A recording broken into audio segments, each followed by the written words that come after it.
Olá, tudo bem? Eu me chamo Camila e hoje eu quero falar com você. No vídeo de hoje estarei falando sobre o comportamento do homem e da mulher cristã. E o texto que estaremos estudando hoje se encontra lá em 1 Timóteo, capítulo 2, o versículo 1 ao versículo 11. Então acompanhe essa leitura aí comigo, ok? Antes de tudo, pois, exorto que se use a prática de súplicas, orações, intercessões, ações de graças em favor de todos os homens, em favor dos reis e de todos que se acham investidos de autoridade, para que vivamos vida tranquila e mansa, com toda piedade e respeito. Isso é bom e aceitável diante de Deus, nosso Salvador, o qual deseja que todos os homens sejam salvos e cheguem ao pleno conhecimento da verdade. Porquanto há um só Deus e um só mediador entre Deus e os homens, Cristo Jesus, homem, o qual a si mesmo se deu em resgate por todos, testemunho que se deve prestar em tempos oportunos. Para isso fui designado pregador e apóstolo, afirmo a verdade, não minto, mestre dos gentios na fé e na verdade. Quero, portanto, que os varões orem em todo lugar, levantando mãos santas, sem iras e sem animosidade. Da mesma sorte que as mulheres em traje decente se ataviem com modéstia e com bom senso, não com cabeleira frisada e com ouro ou pérolas ou vestuário dispendioso, porém com boas obras, como as próprias mulheres que professam ser piedosas. A mulher aprenda em silêncio com toda a submissão. Esse texto, ele muitas vezes é tido por polêmico porque há muitas interpretações equivocadas. Mas, voltando para o início do versículo, né, do capítulo 2 de 1 Timóteo, ele diz, né, o apóstolo Paulo, ele fala para Timóteo: antes de tudo, eu te exorto, ou seja, eu te ensino, que use a prática de súplicas, orações, intercessões, ações de graça em favor de todos os homens. Ou seja, Paulo estava ensinando para Timóteo que, antes de tudo, que ele praticasse, né, as súplicas, as orações, as intercessões, as ações de graça em favor de todos os homens. E ele ensina também sobre a favor dos reis e de todos que se acham investidos de autoridade, para que vivamos tranquila e mansa com toda piedade e respeito. Ou seja, orem pelas suas autoridades e sejam bons cidadãos também. Orem para que Deus use cada uma das autoridades com sabedoria e que eles possam governar de forma sábia, tomando boas decisões. Então, nós temos que orar pelas nossas autoridades, independente de partido, ser o seu partido preferido ou não. Nós devemos sim orar pelas nossas autoridades, pelos governadores, presidentes, por cada uma dessas pessoas que exercem essa autoridade sobre o nosso país, sobre o nosso estado, sobre o nosso município, sobre a nossa cidade. Devemos orar por eles, para que Deus faça com que eles ajam com sabedoria e que eles sejam sábios nas decisões que eles venham tomar. Ele diz que isso é bom e aceitável diante de Deus, nosso Senhor, o qual deseja que todos os homens eles sejam salvos e cheguem ao pleno conhecimento da verdade. E quem é essa verdade? A verdade é Jesus.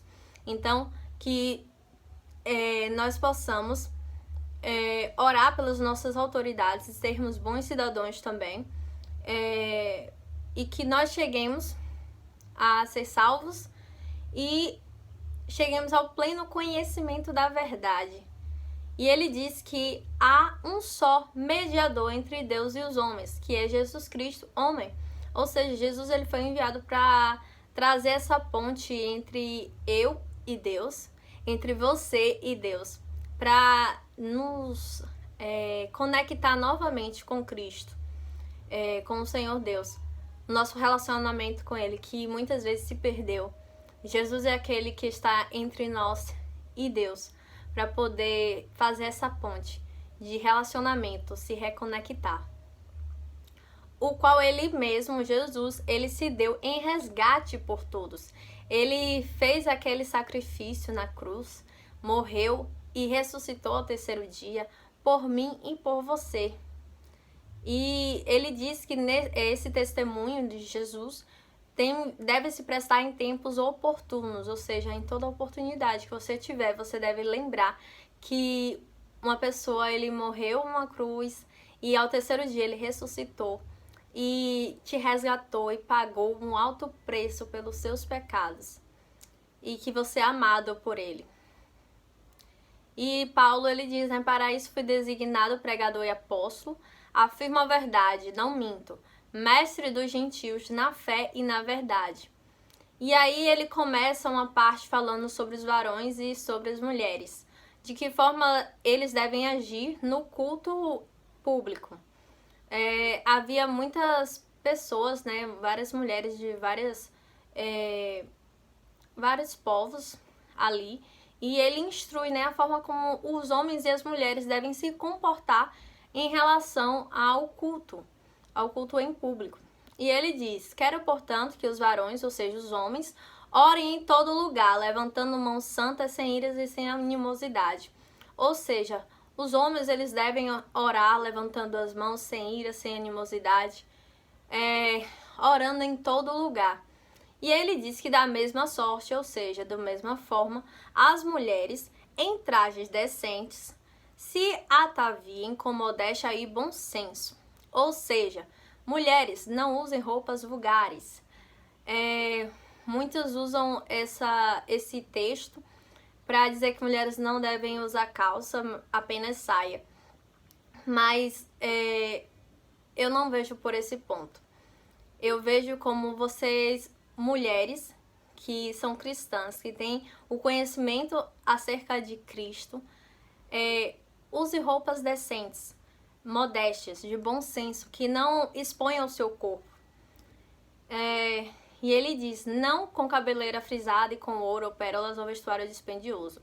Ou seja, não é que a mulher não possa usar uma roupa cara, isso se ela tiver condições também, né? Mas é que isso não pode vir em primeiro lugar no lugar de Jesus, sabe? Eu posso me vestir bem, ficar bonita, mas para Jesus. Isso não tira o papel de Jesus na minha vida. Nós, mulheres cristãs, temos que nos vestir com modéstia. Nós somos diferentes. Nós temos o Espírito Santo, nós temos o conhecimento da palavra, então nós não devemos expor o nosso corpo. Nosso corpo é templo do Espírito Santo e ele não precisa ser exposto. Nós podemos nos vestir sim de forma decente, de forma modesta e de bom senso. Então tenha cuidado com o seu vestuário, mulheres. Porém, com boas obras, como as próprias mulheres que professam ser piedosas. Então, a nossa forma de nos vestir diz muito sobre como devemos nos comportar diante do culto ao Senhor. A gente não vai se vestir de qualquer jeito para adorar o nosso Deus. Então, nós temos que nos vestir de forma modesta, que possamos gerar boas obras também. E ele diz, né, a mulher aprende em silêncio com toda a submissão. Ou seja, eu como mulher, eu posso falar da palavra do Senhor, sim, mas também há momentos que eu preciso me calar e aprender sobre aquilo que está sendo falado. Há tempo para todas as coisas, como diz Eclesiastes 3:1.